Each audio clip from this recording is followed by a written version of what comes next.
Assalamualaikum warahmatullahi wabarakatuh. Alhamdulillahilladzi ja'alal insana khalifah bi'irsitati wa anwa'in mukhtalifah. Assalatu wassalamu ala Rasulillah Muhammad ibn Abdillah wa man tabi'a risalata, amma ba'du. Dewan Hakim yang arif nan bijaksana, saudaraku sebangsa, seagama, seakidah dan setanah air yang insya Allah dimuliakan oleh Allah. Karen Armstrong, seorang peneliti ajaran besar agama di dunia, dalam bukunya Muhammad Western Attempt to Understand Islam mengatakan bahwa 14 abad yang lalu, di tengah-tengah peradaban manusia dan bangsa, juga terkenal dengan peradaban jahiliyah yang menganut hukum rimba. Tidak mengenal hak manusia, disayap, mencaci dan menghina. Derajat wanita tidak lagi berharga, bagaikan sampah tak berguna. Datanglah Rasul, pemimpin umat, penghancur kebatilan, penegak kebenaran, yang bernama Muhammad. Ungkapan tersebut membenarkan apa yang telah diabadikan dalam Ensiklopedia Britannica sebagai the most successful of all corporate and religious personalities. Sebagai pemimpin yang paling sukses, paling berhasil di antara pemimpin bangsa, pemimpin negara, pemimpin agama yang mampu mereformasikan peradaban manusia dan bangsa. Sehingga kehebatan tersebut diabadikan oleh Michael Hart dalam bukunya 100 Ranking of the Most Influential Person in History.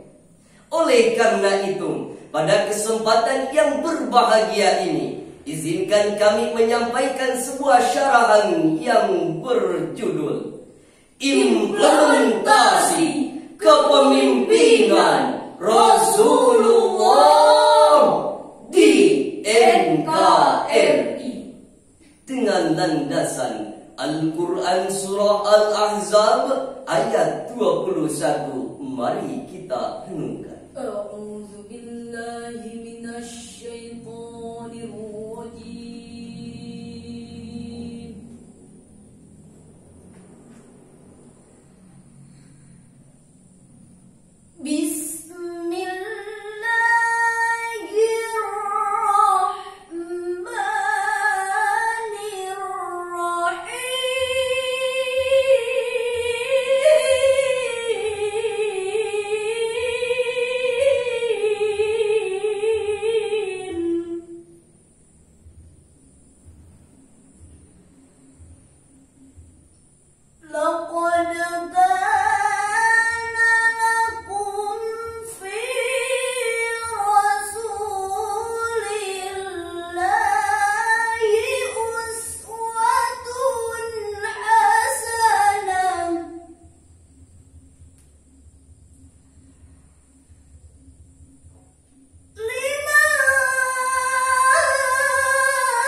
Ma'asyiral muslimin rahimakumullah. Dewan hakim yang arif nan bijaksana.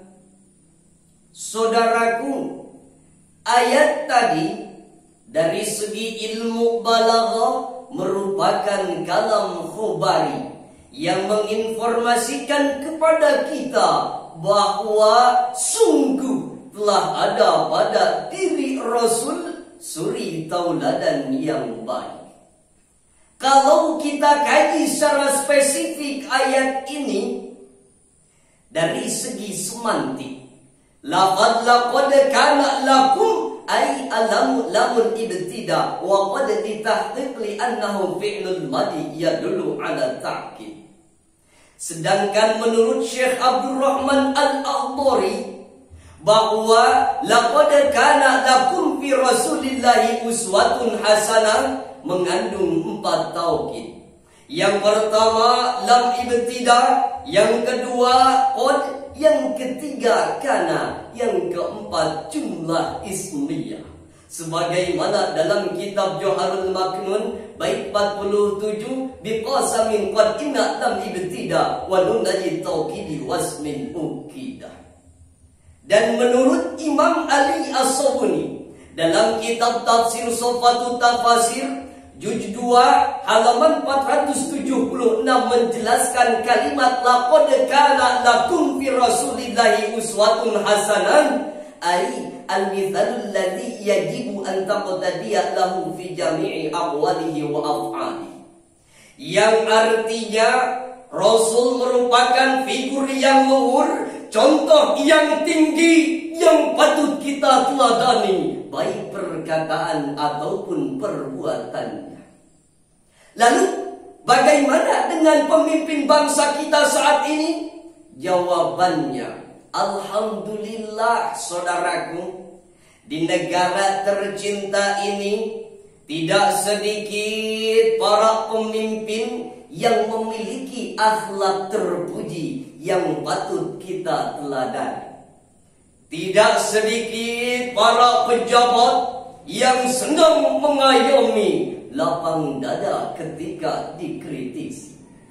Dan tidak sedikit para aparat yang senang mengayomi ketika bangsa ini tertindas oleh tsunami. Akan tetapi saudaraku, kita tidak mungkin menutup mata Persada Nusantara Indonesia tercinta tengah dipang-pangkan dengan pemimpin yang katanya berjuang atas nama rakyat, nyatanya tidak berorientasikan rakyat. Gayanya sok bersahaja dan sederhana, padahal hobinya hura-hura berpoya-poya. Gayanya bak orator, Padahal biangnya koruptor. gayanya bak proklamator, Padahal biangnya provokator. reformasi yang kita cita-citakan, tapi destruksi yang kita rasakan. Pembangunan nasional yang kita idam-idamkan, malah bencana yang kita rasakan. Yang akhirnya saudaraku, Jawa Timur, Jawa Timur, Jawa Barat, Jawa Barat, yang makmur semakin makmur, yang melarat semakin melarat. Na'udzubillah, thumma na'udzubillah. Lalu, apa yang harus dilakukan oleh pemimpin bangsa kita saat ini? Jawabannya, Allah berfirman dalam surah Ali Imran ayat 159. Mari kita renungkan. Fabima rahmatin minallahi liyata lahum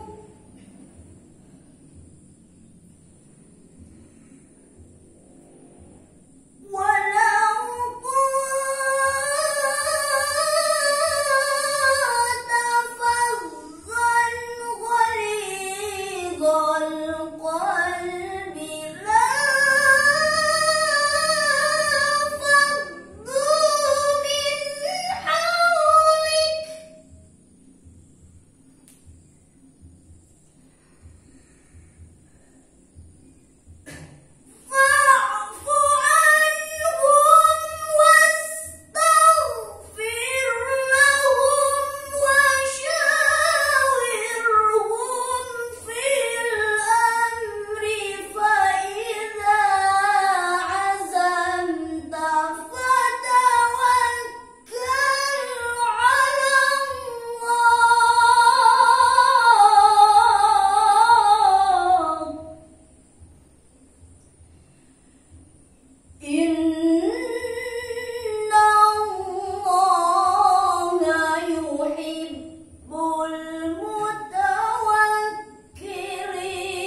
Sekiranya kamu bersikap keras, lagi berhati kasar, tentulah mereka menjauhkan diri dari sekelilingmu.